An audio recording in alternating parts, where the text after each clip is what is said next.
तीन प्रकार के भोजन हैं जिन्हें करने मात्र से ही प्रत्येक मनुष्य की कम आयु में मृत्यु हो जाती है। प्रत्येक मनुष्य को जीवित रहने के लिए आहार की आवश्यकता होती है, परंतु मनुष्य बिना सोचे समझे जो मन में आता है वही खाता चला जाता है और वही आगे जाकर उसके लिए काल बन जाता है। तो आज मैं आपको बताऊंगा कि भोजन करने का सही तरीका कौन सा है, भोजन करने की सही दिशा कौन सी है, हमें भोजन कब करना चाहिए तथा भोजन शुरू करने से पहले क्या बोलना चाहिए, और वह कौन से तीन प्रकार के भोजन हैं जिन्हें करने मात्र से ही मनुष्य की कम आयु में मृत्यु हो जाती है। एक बार गरुड़ ने भी भगवान श्री कृष्ण से यही पूछा, तब उन्होंने स्वयं कहा था, गरुड़ सावधान हो जाओ, ये मत समझना कि मृत्यु केवल काल लाता है। मनुष्य जिस भोजन को रोज अन्न देखा करके खाता है वही भोजन उसकी आयु को चुपचाप निगल जाता है। कई बार मनुष्य की मौत काल से नहीं, उसकी थाली से ही शुरू हो जाती है। जो अन्न का अपमान करता है वो अपने ही हाथों से अपनी आयु काट देता है। पृथ्वी लोक में रोज करोड़ों लोग खाते तो हैं, पर जानते नहीं कि वही भोजन उन्हें अल्पायु की ओर ले जा रहा है। यह ज्ञान साधारण नहीं है। गरुड़ जो इसे सुन ले उसकी थाली भी बदल जाती है और उसकी तकदीर भी बदल जाती है। तीन प्रकार के भोजन ऐसे हैं जो मनुष्य को समय से पहले मृत्यु के द्वार पर पहुंचा देते हैं, और दुर्भाग्य से अधिकांश लोग रोज वही भोजन करते हैं। इसीलिए गरुड़, मैं इस प्रश्न का उत्तर तुम्हें एक प्राचीन कथा के माध्यम से दे रहा हूं। ध्यान पूर्वक सुन लेना, क्योंकि यह कथा जीवन और मृत्यु दोनों का निर्णय बदल सकती है। एक बार की बात है, देवर्षि नारद जी नारायण करते हुए बिना किसी कारण ही यमपुरी में पधारते हैं।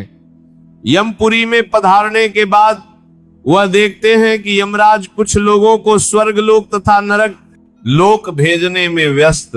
उनमें से बहुत से लोग काफी कम उम्र के थे और बहुत से लोग वृद्धावस्था में थे। तब देवर्षि नारद जी ने सोचा कि इतनी कम उम्र में इन मनुष्यों की मृत्यु कैसे हो सकती है, जबकि कलयुग के प्रत्येक मनुष्य को 100 वर्ष की आयु निश्चित की गई है। यहाँ तो 15 से 20 वर्ष की आयु में ही सभी की मृत्यु हो रही है।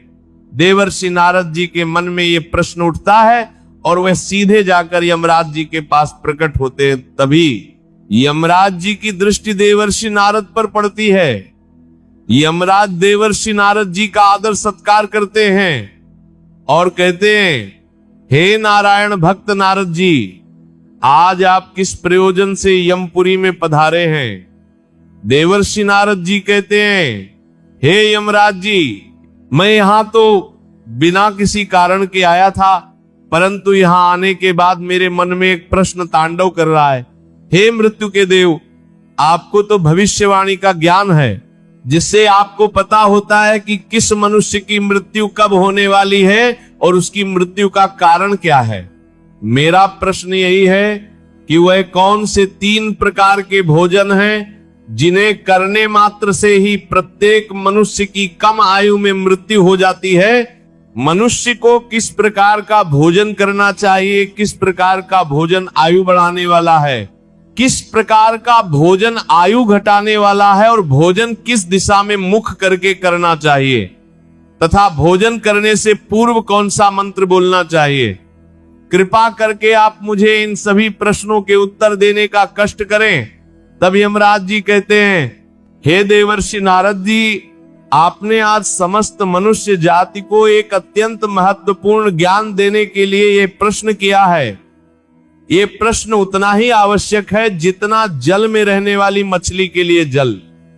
मैं आपको इसका उत्तर एक महान कथा के माध्यम से दूंगा। देवर्षि नारद जी कहते हैं, हे यमराज जी, आप वह कथा कहिए, मैं उसे अंत तक सुनूंगा और आप लोग भी इस कथा को ध्यानपूर्वक का सुनिए। यमराज जी कहते हैं, मनुष्य जैसा भोजन करता है वैसा ही उसका भाग्य और अगला जन्म निर्धारित होता है। ये कथा त्रेता युग की है, जिसे महर्षि विश्वामित्र ने भगवान श्री राम को सुनाया था और इसी कारण इसका महत्व बहुत अधिक है। जो भी मनुष्य इस कथा का श्रवण करता है उसे समस्त पापों से मुक्ति मिल जाती है। यमराज जी कथा प्रारंभ करते हैं और कहते हैं कि त्रेता युग में अयोध्या के किनारे एक विशाल जंगल था जिसका विस्तार लगभग 100 योजन तक था। उस जंगल में न कोई पशु रहता था और न कोई पक्षी, केवल घने वृक्ष और पेड़ पौधे थे। जंगल इतना घना था कि मनुष्य तो दूर, कोई पशु भी वहां नहीं जाता था।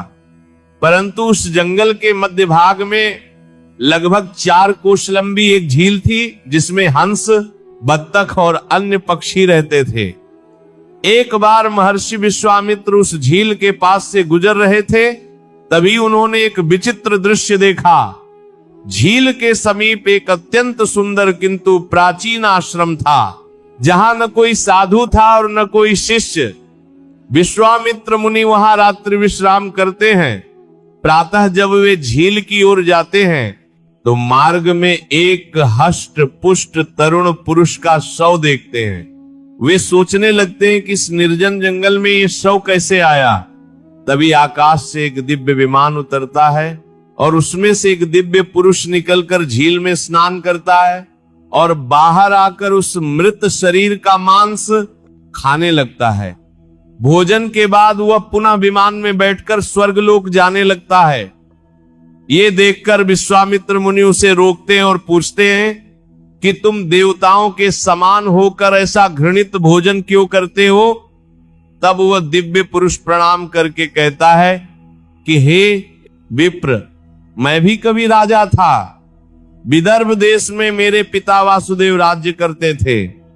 मेरे पिता के 2 पुत्र थे, मैं देवराज और मेरा छोटा भाई विजयराज। पिता की मृत्यु के बाद मैं राजा बना, फिर वैराग्य लेकर राज्य छोड़ दिया और 88,000 वर्षों तक इस झील में तपस्या की, जिससे मुझे ब्रह्मलोक प्राप्त हुआ।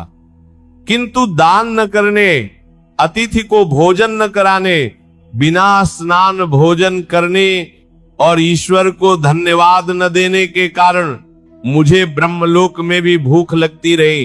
ब्रह्मा जी ने मुझे मेरे ही मृत शरीर का मांस खाने का दंड दिया। उन्होंने कहा कि यह शरीर अक्षय रहेगा और तब तक यह कष्ट रहेगा जब तक महर्षि विश्वामित्र मुझे मुक्त न करे। आज आप ही विश्वामित्र हैं, कृपा करके मुझे मुक्त कीजिए।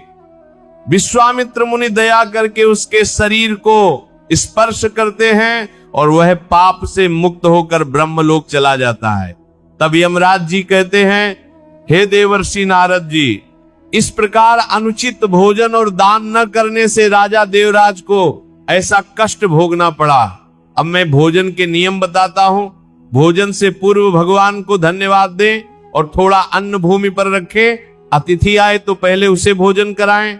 विवाहित पुत्री, गर्भवती स्त्री और वृद्ध को भोजन कराकर ही स्वयं भोजन करें। बिना स्नान भोजन करना मल भक्षण समान है। बिना दान भोजन करना विष के समान है। दक्षिण दिशा में मुख करके भोजन न करें। पूर्व दिशा आरोग्य देती है और उत्तर दिशा विद्या देती है। टूटे पात्र, गंदी थाली एकादशी को तामसिक भोजन, अन्न का अपमान, दूसरों का हिस्सा खाना, बिस्तर या वाहन पर बैठकर भोजन करना, क्रोध या अशुद्ध अवस्था में भोजन करना, और यह आयु को क्षीण करता है। भोजन मौन होकर श्रद्धा से और नियम पूर्वक करें। अंत में यमराज जी कहते हैं कि हे नारद जी, अब तुम्हें उत्तर मिल गया होगा कि कौन सा भोजन आयु बढ़ाता है और कौन सा भोजन मनुष्य को कम आयु में मृत्यु के द्वार तक पहुंचा देता है। तब देवर्षि नारद जी कहते हैं, हे मृत्यु के देव, अब मुझे मेरे प्रश्न का उत्तर पूर्ण रूप से मिल गया है। इसीलिए आज संकल्प करो कि उचित भोजन करोगे और सभी बातों का पालन करोगे।